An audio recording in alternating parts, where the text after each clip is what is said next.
സങ്കീർത്തനം ആരംഭിക്കുന്നത്, എൻ്റെ ദൈവമായ രാജാവേ, ഞാൻ നിന്നെ പുകഴ്ത്തും, ഞാൻ നിന്റെ നാമത്തെ എന്നേക്കും വാഴ്ത്തും. ഞാൻ ഈ സങ്കീർത്തനം വായിച്ചപ്പോൾ ഏതാണ്ട് 38 കാരണങ്ങളാണ് ദൈവത്തെ സ്തുതിപ്പാൻ ദാവീദ് കണ്ടെത്തിയിരിക്കുന്നത്. അതാണ് ദാവീദ് പ്രബോധിപ്പിക്കുന്നത് ഈ സങ്കീർത്തനത്തിൽ. 37, ചിലർക്ക് 39 റെപ്പിറ്റീഷൻസ് ഉണ്ട്. എന്നാലും മിനിമം 37 കാരണങ്ങളാണ് ദാവീദ് ദൈവത്തെ സ്തുതിപ്പാൻ ഈ സങ്കീർത്തനത്തിൽ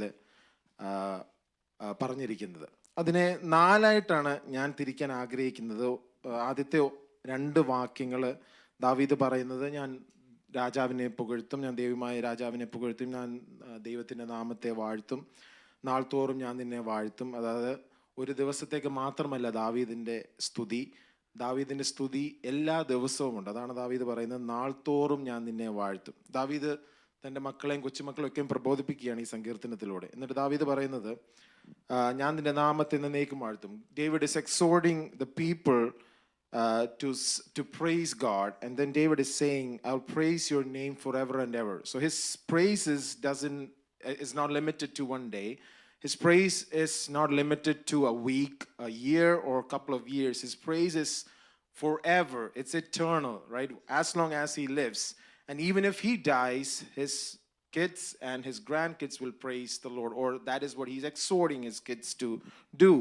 അതാണ് ദാവീദ് പറയുന്നത്. എന്നിട്ട് ദാവീദ് 3-ാം വാക്യം മുതൽ ഒരു 7-ാം വാക്യം വരെ ദാവീദ് വേണമെങ്കിൽ നമുക്കൊരു തലക്കെട്ട് കൊടുക്കാം, ദൈവം വലിയവനാകിയാൽ, because he is great I will praise the Lord. അപ്പോൾ ആദ്യത്തെ കാരണം നമുക്ക് 3-ാം വാക്യം മുതൽ 7-ാം വാക്യം വരെ നമുക്ക് ഒരു തലക്കെട്ട് വേണമെങ്കിൽ കൊടുക്കാം, ദൈവം വലിയവനാകിയാൽ ഞാൻ ദൈവത്തെ വാഴ്ത്തും. അതാണ് ദാവീദ് തുടങ്ങുന്നത് 3-ാം വാക്യത്തിൽ.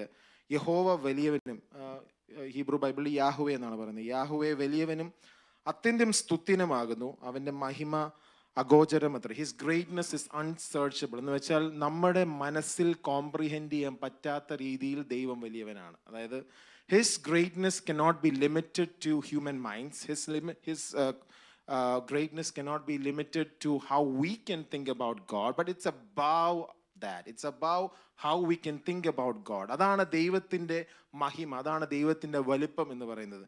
That is the greatness of God. His greatness is above our minds. It's incomprehensible. ഇംഗ്ലീഷിൽ അങ്ങനെ ഒരു വാക്ക് നമുക്ക് പറയാമെങ്കിൽ incomprehensible എന്നാണ് നമുക്ക് പറയാൻ പറ്റുന്നത്.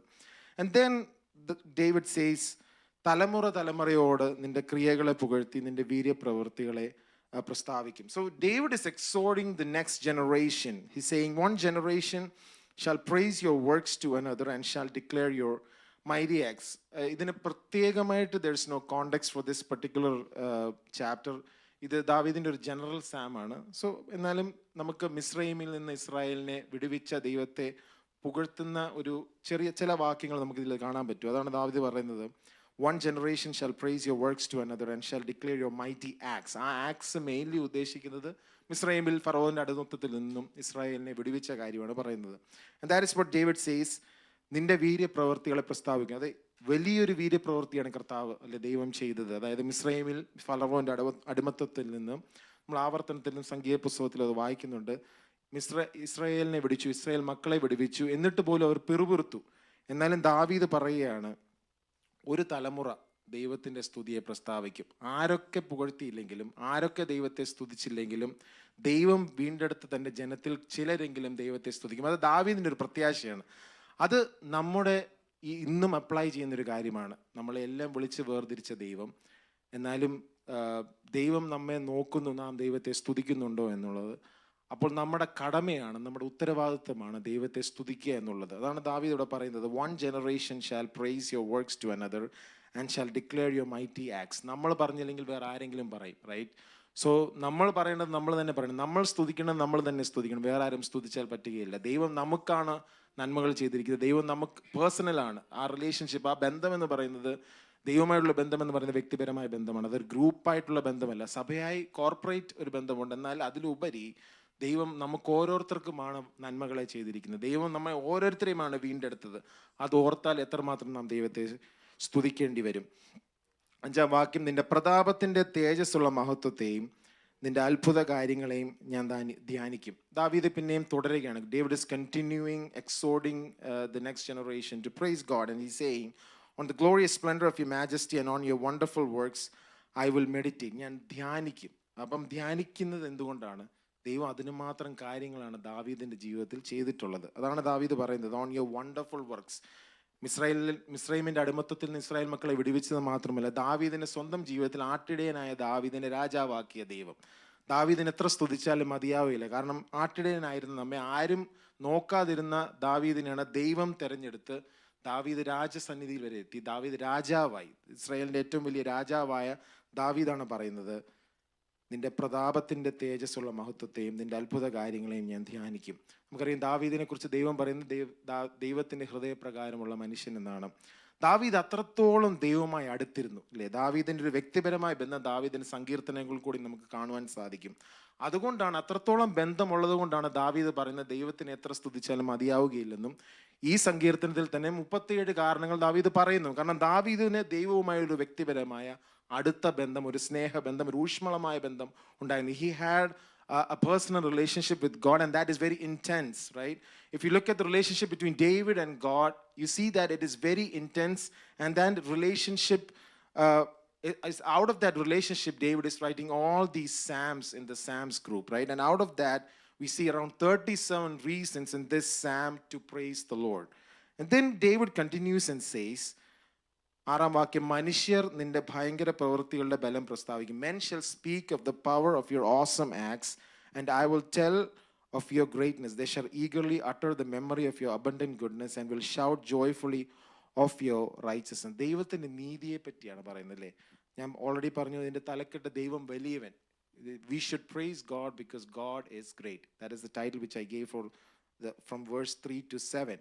And then in verse 7, David says, they shall eagerly utter the memory of your abundant goodness. God is good, right? We sing that song, God is good all the time, and all the time God is good. Even in our valleys, even in our mountain tops, God is still good, right? And that is the testimony that all of us have.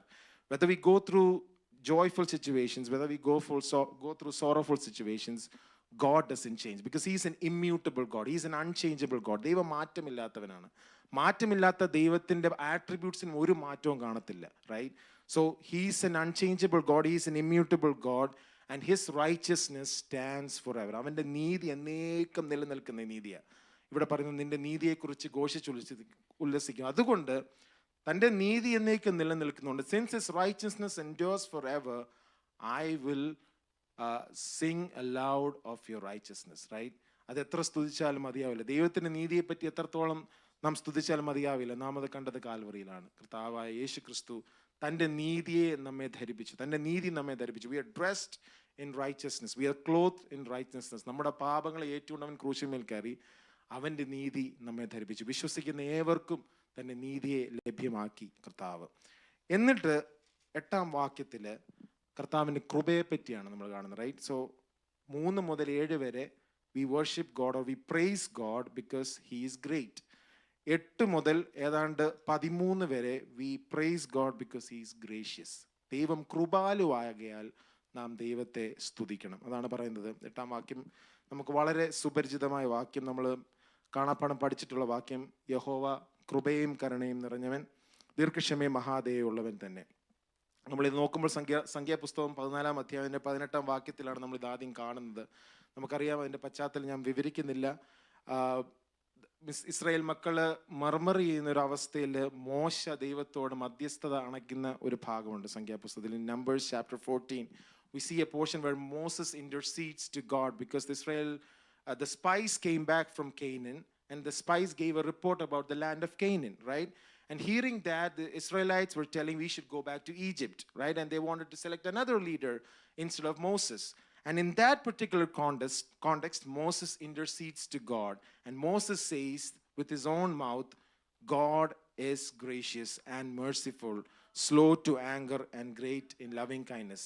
ഈ 4 ക്വാളിറ്റീസും നമ്മൾ കണ്ടത് ക്രൂശിലാണ്, അല്ലേ? പുതിയ നിയമത്തിലേക്ക് നമ്മൾ കടന്നു വരുമ്പോൾ നാം കാണുന്നുണ്ട്, കാൽവറി ക്രൂശിൽ കർത്താവ് തൻ്റെ കൃപ കാണിച്ചു, തൻ്റെ കരുണ കാണിച്ചു, താൻ ദീർഘക്ഷമയുള്ളവനാണെന്ന് കാണിച്ചു, തൻ്റെ മഹാദയ കാണിച്ചു. അങ്ങനെയാണ് നമ്മിൽ കൃപ പകർന്നത്, നമ്മിൽ തൻ്റെ കരുണ ചൊരിഞ്ഞത്. അങ്ങനെയാണ് നമ്മോട് ദീർഘക്ഷമ കാണിച്ചത്, നമ്മുടെ പാപങ്ങളെ ക്ഷമിച്ചത്. ആ മഹാദയുള്ള കർത്താവാണ് നമ്മളോട് ദയ കാണിച്ച് നമ്മുടെ പാപങ്ങളെയും നമ്മുടെ അകൃത്യങ്ങളെയും മോചിച്ച് തന്നത്, അല്ലേ? അതാണ് നാം ഇവിടെ കാണുന്ന യഹോവ കൃപയും കരുണയും നിറഞ്ഞവനാകുന്നു, അല്ലെ യഹോവ കൃപയും കരുണയും ദീർഘക്ഷമയും മഹാദയുള്ളവൻ. അത് മാത്രമല്ല, പിന്നെയുള്ള വാക്യത്തിൽ പറയുന്നത് യഹോവ എല്ലാവർക്കും നല്ലവൻ. ചിലർക്ക് മാത്രമല്ല, താൻ തിരഞ്ഞെടുത്തവർക്ക് മാത്രമല്ല, ഇതിനാണ് നമ്മൾ കോമൺ ഗ്രേസ് എന്ന് പറയുന്നത്. എല്ലാവർക്കും നല്ലവൻ. ദൈവം എല്ലാവർക്കും ഒരു കോമൺ ഗ്രേസ് അല്ലെങ്കിൽ ഒരു പൊതു കൃപ കൊടുത്തിട്ടുണ്ട് ലോകത്തിൽ എല്ലാവർക്കും. അത് എല്ലാവരും അനുഭവിക്കുന്നുണ്ട്, ദൈവത്തിൽ വിശ്വസിച്ചാലും വിശ്വസിച്ചില്ലെങ്കിലും. യഹോവ എല്ലാവർക്കും നല്ലവനാണ്. എന്നിട്ട് പറയുന്നത് തൻ്റെ സകല പ്രവൃത്തികളോടും അവന് കരുണ തോന്നും. കാരണം ദൈവം ചെയ്യുന്ന പ്രവൃത്തികൾ ദൈവത്തിൻ്റെ സ്വഭാവത്തിനൊത്ത പ്രവൃത്തികളാണ്. അതുകൊണ്ടാണ് തൻ്റെ സകല പ്രവൃത്തികളോടും അവന് കരുണ തോന്നുന്നത്. ആ കരുണയുടെ ഒരു എക്സാമ്പിളാണ് നാം ഓരോരുത്തരും ഇവിടെ ഇരിക്കുന്നതിൻ്റെ കാരണം. നമ്മോട് ഓരോരുത്തരോടും അവൻ കരുണ കാണിച്ചതുകൊണ്ടാണ്, ആ പ്രവൃത്തിക്കാണ് കരുണ കാണിച്ച് നാം ഇവിടെ ഓരോരുത്തരും ആയിരിക്കുന്നത്.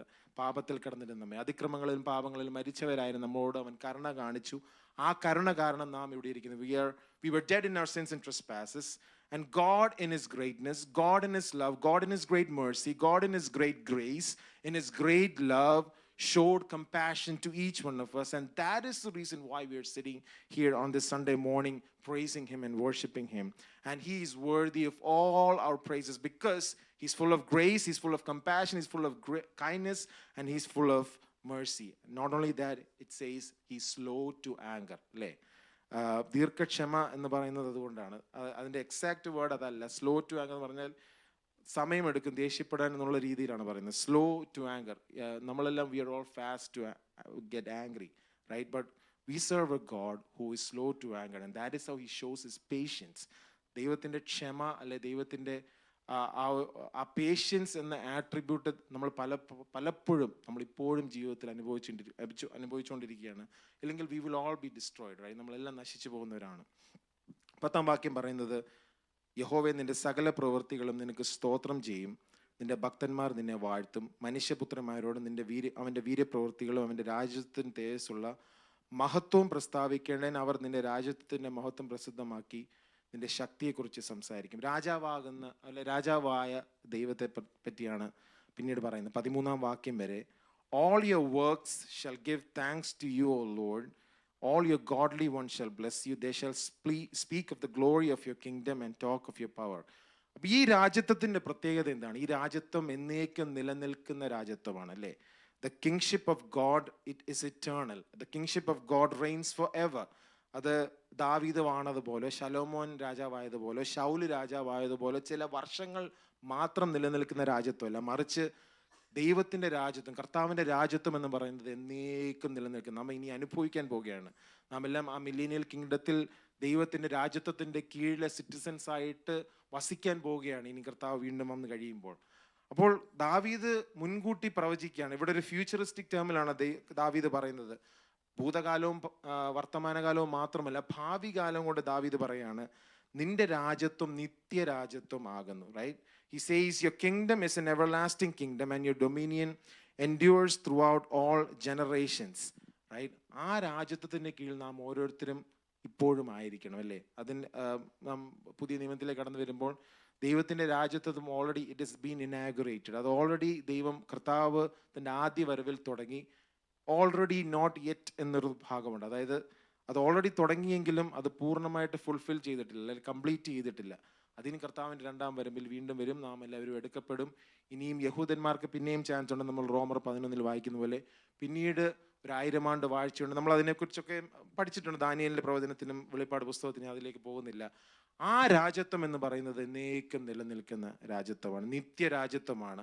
ആ രാജ്യത്വത്തിന് വേണ്ടിയാണ് നാം ഓരോരുത്തരും കാത്തിരിക്കുന്നത്. എന്നിട്ട് ദാവീദ് പറയുന്നത്, വീഴുന്നവരെ ഒക്കെയും യഹോവ താങ്ങുന്നു, കുനിഞ്ഞിരിക്കുന്നവരെ ഒക്കെയും അവൻ നിർത്തുന്നു. അതായത് 14-ാം വാക്യം മുതൽ 16-ാം വാക്യം വരെ നമ്മെ നിലനിർത്തുന്ന ദൈവത്തിനായി നാം ദൈവത്തെ സ്തുതിക്കണം. അതായത് 3-ാമത്തെ തലക്കെട്ട് വേണമെങ്കിൽ പറയാവുന്നത്, we praise God because he sustains us. നമ്മെ നിർമ്മിക്കുക മാത്രമല്ല, നമ്മെ നിലനിർത്തുന്ന ദൈവം കൂടിയാണ് ദൈവം, അല്ലേ? നമ്മെ വഴിയിൽ ഇട്ടേച്ച് പോകുന്ന ദൈവമല്ല, മറിച്ച് നമ്മുടെ ഓരോ ആവശ്യങ്ങളെയും അറിഞ്ഞ്, നമ്മുടെ നീഡുകളെ അറിഞ്ഞ്, നമ്മുടെ വാണ്ട്സിനെ അറിഞ്ഞ് അതിനൊത്തവണ്ണം പ്രവർത്തിക്കുന്ന ഒരു ദൈവമാണ്. We serve a God who doesn't just create us, but he sustains us. He doesn't leave us alone, but he is always there with us. അതാണ് പറയുന്നത്, വീഴുന്നവരൊക്കെയും യഹോവ താങ്ങുന്നു. നീ വീഴത്തില്ലെന്നല്ല പറയുന്നത്, വീണാലും താങ്ങുന്ന ഒരു ദൈവം നമ്മോട് കൂടെയുണ്ട്. റൈറ്റ്?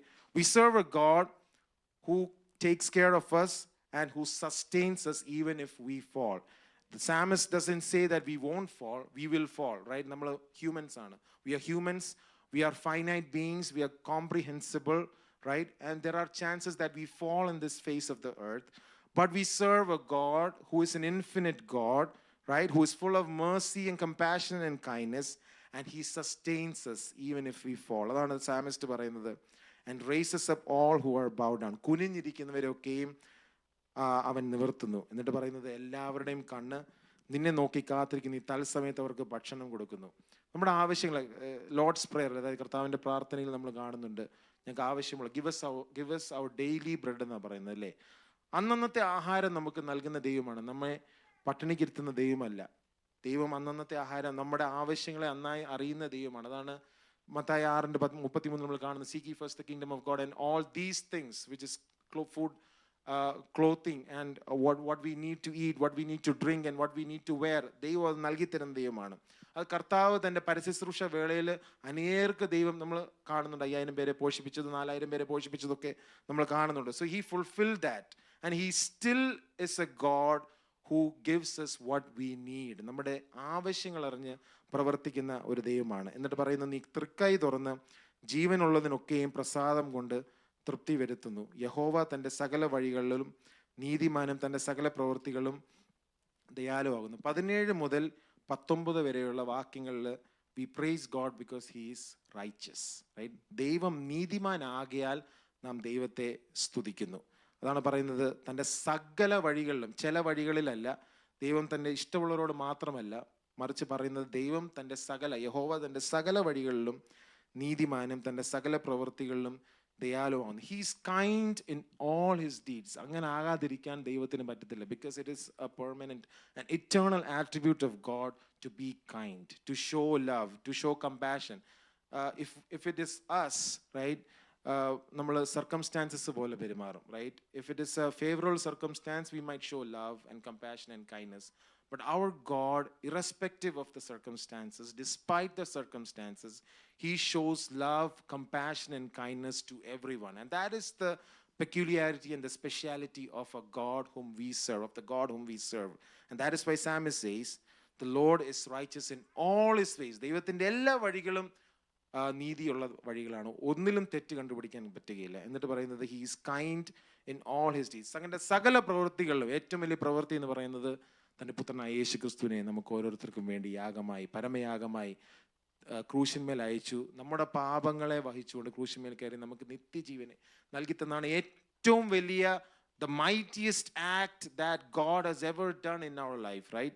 അത് ഓർത്ത് തന്നെ നാം എത്രമാത്രം ദൈവത്തെ സ്തുതിക്കണം. അന്നേരമാണ് ദാവീദ് പറയുന്നത്, തൻ്റെ സകല പ്രവൃത്തികളും, അത് മാത്രമല്ല ദൈവം എന്തെല്ലാം പ്രവൃത്തികൾ ഇറ്റേണിറ്റി, നിത്യത മുതൽ നിത്യത വരെ ചെയ്യുന്നുണ്ടോ അതിലെല്ലാം ദൈവം, ദാവീദ് പറയുന്നത്, ദയാലുവാണ്. സകല പ്രവൃത്തികളിലും ദയാലുവാണ്. എന്നിട്ട് പറയുന്നു, യഹോവ തന്നെ വിളിച്ചപേക്ഷിക്കുന്ന ഏവർക്കും സത്യമായി തന്നെ വിളിച്ചപേക്ഷിക്കുക. അത് പ്രത്യേകം നോട്ട് ചെയ്യേണ്ട ഒരു കാര്യമാണ്. വിളിച്ചപേക്ഷിക്കുക മാത്രമല്ല, സത്യമായി വിളിച്ചപേക്ഷിക്കുന്ന ഏവർക്കും സമീപസ്ഥനാകുന്നു. അതായത് കള്ളമായിട്ട് ഒരിക്കലും നമുക്ക് ദൈവത്തെ വിളിച്ചപേക്ഷിക്കാൻ പറ്റത്തില്ല. അങ്ങനെയുള്ളവർ ദൈവത്തെ വിളിച്ചപേക്ഷിക്കുകയല്ല, അവർക്ക് എന്തെങ്കിലും കാര്യസാധ്യത്തിന് വേണ്ടിയാണ് ചെയ്യുന്നത്. But Psalmist is saying, the Lord is near to all who call upon him in truth, right?